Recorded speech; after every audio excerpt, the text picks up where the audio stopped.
Thank you for joining us for our devotional thought on Tuesday, May 5th. And today, and for the next few days, I'd like to focus our attention on some verses in the book of Habakkuk. That's in the Old Testament, and it's after Psalms, and it's before the New Testament starts in Matthew. So just take some time to find that. And Habakkuk is a very short chapter.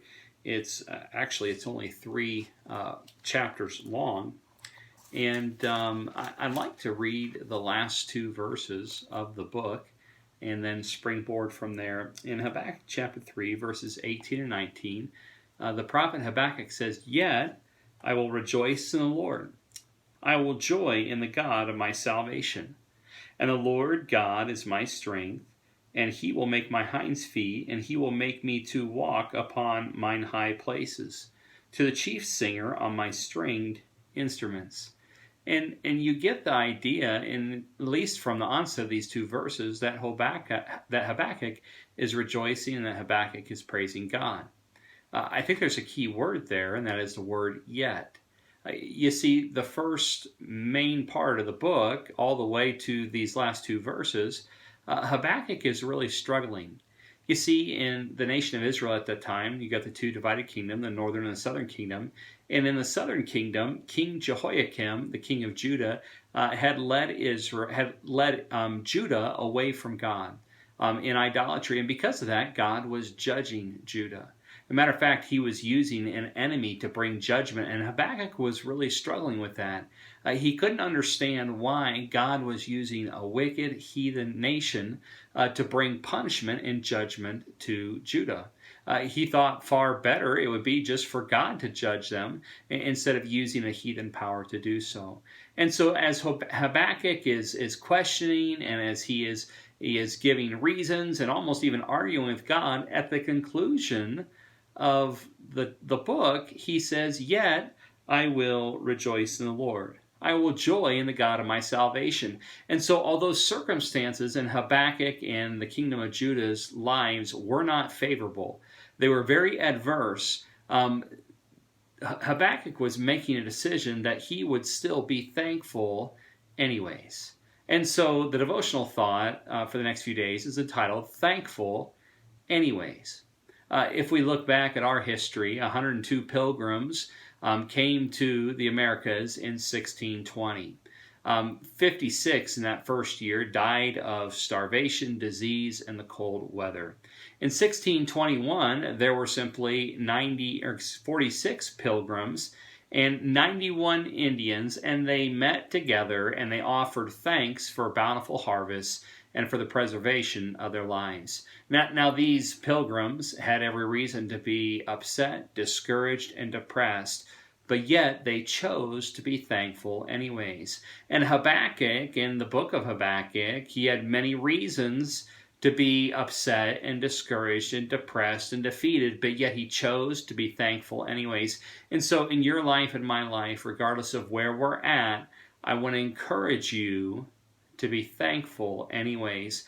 And the first thought, or the first thing that can help you and I, regardless of our circumstances, because circumstances do change, regardless of our circumstances, the first truth that will help us to be thankful anyways is the truth, or that we can thank God because His sovereignty never changes. Because God is a God of sovereignty. God is a God that is in control. And it may be that you feel like you've just been put through the spin cycle on the washing machine, or you're just coming off a roller coaster ride at the fair or at the amusement park that just went around and around and around, and your equilibrium is off balance. Physically, emotionally, spiritually, socially, every area of your life just seems to be off balance. It seems like so much has changed so quickly. And yet, Habakkuk chose to have joy and to be thankful, and so you and I can, despite our circumstances. And the reason is because God does not change. Now notice all of the negative things in verse 17.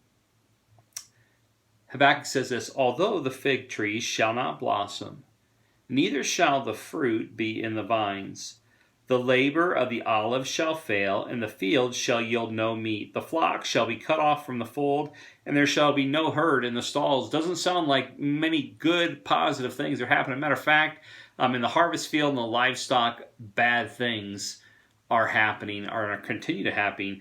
But then Habakkuk says these words, "Yet I will rejoice in the Lord."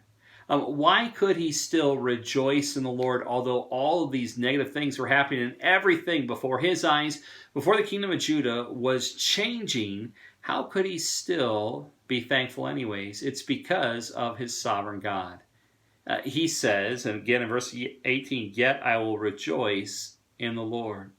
The name Lord there is Jehovah or Yahweh. And it literally means the self-existing, the eternal, the changeless, the covenant-keeping God, the I am that I am. And yes, circumstances in our life do change, but here is the wonderful truth for you that will help cause you to be thankful anyways, and that is that God does not change. God is always in control. He is sovereign. Malachi 3:6 says, "For I am the Lord, I change not." Hebrews 13 and verse 8, Jesus Christ, the same yesterday, today, and forever. James 1:17, "Every good gift and every perfect gift is from above, and cometh down from the Father of lights, with whom is no variableness, neither shadow of turning." So whether it was in the land of Egypt, and Israel's family, Jacob's family, with his sons and their children, 70 some, when the famine came, before that there were 7 years of plenty. And then there were 7 years of famine. And yes, the circumstances in the land of Canaan and also in Egypt had changed, but God had not changed. As a matter of fact, God had been working behind the scenes all through it in preparing Joseph to be in a very pivotal place to save the nation of Israel. And so yes, men meant it for evil, but God meant it for good. And all things work together for good to them that love God. And so we can thank God anyways, because God in His sovereignty never changes.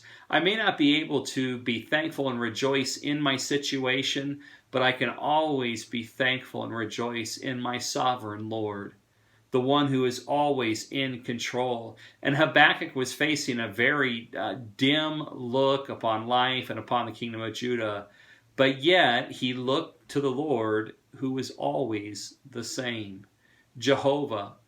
You and I may not always know what God is doing in our lives. As a matter of fact, there are times when we think we may know even a little better of what God should be doing in your life and my life. But as Isaiah 55 verses 8 and 9 says, that our ways and our thoughts are not His ways or His thoughts, because His ways and His thoughts are much higher than our thoughts and our ways. In Genesis 18:25, it's talking about, "Shall not the judge of all the earth do right?" And you and I can have confidence that God will always do what is right. And we can be thankful anyways. Why? Because our sovereign is in control. No matter how things may appear, no matter how out of control things may seem, God is still in control, and He knows what is best, and He's going to do what is best in your life and my life. And with those things in thought, and if we believe those things, that God is in control, then 1 Thessalonians chapter 5, verses 16 through 18 is possible, where it says, "Rejoice evermore. Pray without ceasing. In everything give thanks, for this is the will of God in Christ Jesus concerning you." Well, I don't feel like it. I don't feel like rejoicing. I don't feel like praying. I don't feel like being thankful. Well, if it's based upon our feelings, then I could agree with you. I don't always feel like it either. Or I can choose to put my faith and trust in what I know to be true about God. And that is that He is Jehovah, that He is the Lord, and that in His sovereignty, in His ability to control things in your life and my life, He is always in control. So Habakkuk, yet, he says in verse 18, "I will rejoice in the Lord." And how could he do that? He could do that because he could be thankful anyways, because his God was in control. Can I encourage you today to be thankful? Can I encourage you today to thank God anyways, despite your circumstance, despite how out of control things may be in your life? He is always in control because He is the Lord. He is sovereign. We'll continue from Habakkuk chapter 3 and look at the remainder of verse 18 and see some more reasons why we can be thankful anyways. Lord bless you. Have a great day.